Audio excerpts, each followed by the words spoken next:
My name is Adrian. I'm with MindChamps at the moment, handling their communications as well as digital comms portfolio. And I'm here at MachineCon 2019. The role of analytics in the learning sector really determines. There are actually two portions to it. One is, if you track our students, because MindChamps is involved in the early learning childhood, and I think we just heard from the panelists that education is actually very important when we're going ahead. So we, at MindChamps, we are focusing on what the world is going to be like when the preschoolers hit the working world, and it's something that we probably can't imagine. And so analytics comes at that point where one, we track how our students or preschoolers have been doing from the time they start with us all the way through, just to make sure that our curriculum is up to speed and stuff.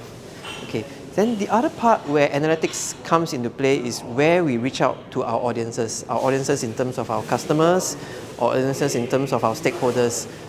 So that's where there's the digital marketing part, making sure that our messages are hitting the audience correctly and getting that message out.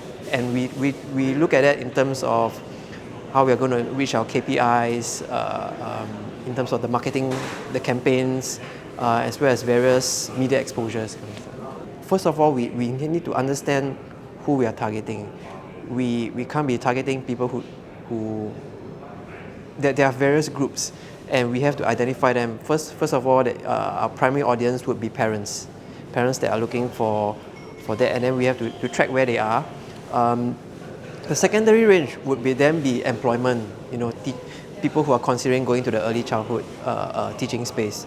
So those are areas where we come in. I think, like most organizations, we look and make sure that we're hitting the right target audience, because you won't want to serve your content or your advertising to a wrong target audience, and that doesn't work. And from the analytics front, we deduce that by making sure that our content is searchable and readable by the correct audience. Because if you're putting out content that as a publisher, you would know, you get the wrong audience, it makes a whole difference. I'm being a bit stereotypical, but being Asians, normally we look at figures very closely, and we're very logical. And data analytics provides us that opportunity to make sure that our gut feel corresponds with what can be proven by data. Because previously I was working with SPH we're going very in depth in terms of the news, and that in the past went along with gut feel. But the good thing was that fortunately we could then back it up with the data analytics. So that helps in making sure that our gut feel and the data analytics will match. Yeah.